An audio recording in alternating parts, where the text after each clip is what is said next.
Thank you for joining me for another Quick Hits conversation. I'm Dr. Robyn, aka Mental MacGyver. I provide luxury level high performance support and coaching to executives, founders, celebrities, and athletes. With me today, I have Joey Robert Parks. He is a ghostwriter and the Da Vinci of wordsmithing. He's written 32 books, both fiction and nonfiction, for successful entrepreneurs. I have Todd Karges.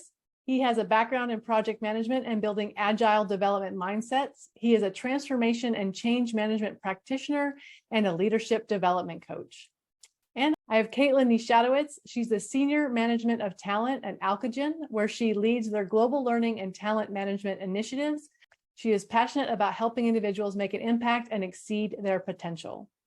The question I have today is building trust for the purpose of selling or getting something from someone manipulation? Joey, kick us off. So that's a great question. And as you're saying that, a great quote came to mind, something that was instrumental for me, because I'll give you a tiny bit of background in 10 seconds. Prior to my 25 years old, I lied a lot. I didn't know who I was, and I had untreated ADD, and I needed attention. And I lied. I would call it enhancement, right? I would never even call it lying. One day I found out what it means, and it caused a lot of problems. And so it was devastating. Anyway, so one thing I learned in the process of that, actually after that, not through counseling, but just on my own, I ran across this quote by Mark Twain. Now it's attributed to Mark Twain. I don't know if he actually said it. But what's the difference between lying and fiction? They're both made up. So what's the difference between lying and fiction? And it gets to the heart of this question. A lie is told for the benefit of the teller. Fiction is told for the benefit of the listener. So I think that I think that's really maybe at the core of the difference between manipulating and gaining trust. Okay. That's interesting. Where you went with that, Joey, was completely unexpected to me, because when I read it, it seemed to me that building trust was sort of the key central part, and I didn't get lies in there. The binary that came up with me is building a relationship because I want to sell something versus building a relationship for the sake of building a relationship. And it seems to me that there's still a relationship building that exists in those places. One's motivated, but I think one's motive, yes, not but, and the motivation though, right? The motivation to sell or the motivation to build. And it's definitely like, I'm constantly selling, but I also really want to build a relationship. But it hinges for me personally on, am I trying to manipulate?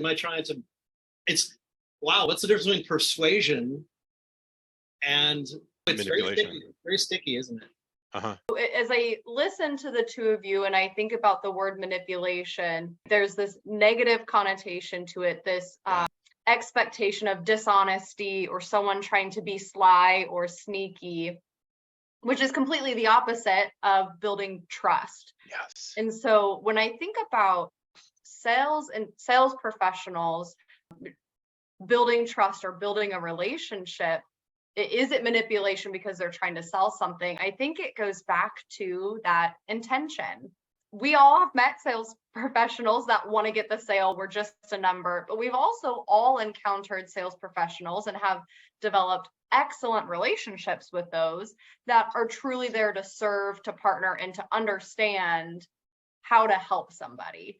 And so, yeah, they're still selling, but in order to build trust, there has to be honesty. So for me, if you're building trust, there isn't manipulation, because trust is also a two-way street. I love that. Yeah. And honesty with yourself first. That's a good point. In the sales space, you hear nobody will buy from you unless they know, like, and trust you. So if my only goal is to make you know, like, and trust me because I want to sell you something, that feels sleazy to me. This woman this morning sent me a request to connect on LinkedIn. Perfect for this forum here. Yeah. And she gave me a nice note, which is rare that people give notes. It was very pleasant, I was like, oh my gosh, you're adorable. Welcome to my world. Let's share. And then like that, sales copy and paste. Mm-hmm. Yep. And it went from bait and switch. Obviously now the beginning pitch was also copy and paste with my name. Right. Yeah. Oh, I felt foolish. I felt conned. But that wasn't building trust then. Like, that was manipulation. But it felt at the beginning like trust building. Hey, you're super cool. I want to meet you. And then it was like, nope, that was manipulation. So it feels the same. Yeah, it is. I mean, and that happens on LinkedIn. There's a fine line that I think is really interesting, because what you've described certainly has happened to me. And then I've also received those random LinkedIn requests from the Crown Prince of Dubai. I'm not even kidding. Someone pretended to be that yesterday. I think, Caitlin, it's exactly what you were talking about, where if obviously those are manipulation techniques, so I would argue that that wasn't a trust building message that you received, it was manipulation and a lie, like you talked about earlier on. But really, I mean, because I sell services too, and one of the ways that I do it is by talking to people online.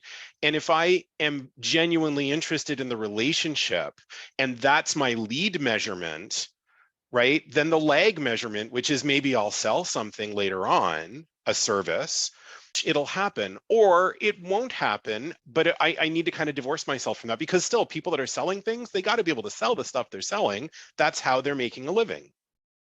And I think part of it too, part of the building trust is those sales individuals at some point have to be open to say, you know, I have this service that could be valuable for you or your organization or whatever it might be. If they're not willing to be transparent and part of why that initial relationship is being built, that might be when it can become manipulation. But when I think about, if you were to give someone tips on building trust, and then I don't know why you would ever do this, but if you were to give someone tips to manipulate someone, there would probably be, like Dr. Robyn, your point, there's a lot of similarities between those two things. And so again, I kind of go back to, well, what's the heart of the person? And I think a lot of times we can, if not right away, somewhat quickly identify someone's true intentions. It's not, often doesn't take us long before we can identify if someone's not being genuine or authentic. And you said can become. And so let's say my heart's in a good place, right? And I start out being sincere and honest. And depending on how the conversation's going, things are clicking in the back of my head. My sales bits might kick in, and I have to catch myself sometimes, because it can become a more persuasively minded beyond, it can become inappropriate possibly. And I have to scale it back and go, delete what you just wrote. Do not send that. Yeah. I've had situations where people who they're on quick hits, I know them, we trust each other, they're my friends in some way, and I'll get a pitch email from them. And at first I was like, oh, that, and then I realized, no, they're professionals. And if they have a service they think I can benefit from, I have no problem with them pitching me, as long as they're okay with me saying no, thank you. And then it stops there. Then I'm like, cool, be on quick hits. It's awesome. I have no problem with that. But if you then hard pitch me, okay, no, clearly we don't have the same idea of what this relationship should be. Yeah. I think it was Oscar Wilde that said that sincerity was key, and if you could fake that, the rest is easy. Yeah, fake it, right? Sounds dangerous, right? It is. And I do love to play as a ghostwriter. I love playing with secrets. I love secrets. I love hiding them, finding them, pulling them out, drawing them out of people, gaining their trust very, very quickly. Like, is that manipulation? Actually, yes, it is manipulation. Manipulation is not negative. It's become a negative thing, but people manipulate things all the time. You manipulate things to make them better. Maybe consent is the key then. Ooh. Yes, I like that, Todd. I think the idea, because I do too, Joey. I gain people's trust and I ask them to tell me what's going on with them, and it's purposeful, but they're paying me to do it. That's right. Yeah. You could also, another thing, I know we're getting away from sales now, but networking. We all network with individuals, and oftentimes we go with an intention. Yes, we can help and serve others, but we also often have a more of a selfish intention behind our networking as well, right? So you could say, are we all manipulating people every day? That's a little scary and hard to think out loud, but everybody knows we all have a mortgage or rent to pay, and we're out there. And I would hope that anyone who knows me, who needs my services, would reach out and say, hey, I know, like, and trust you. Let me pay you for your services. And that would be a perfectly reasonable thing. So yeah, I agree. I think that I love that we hit on the consent thing. I think that's huge. So thank you so much for doing this with me. That is our 10 minutes. I look forward to speaking to each of you again very soon.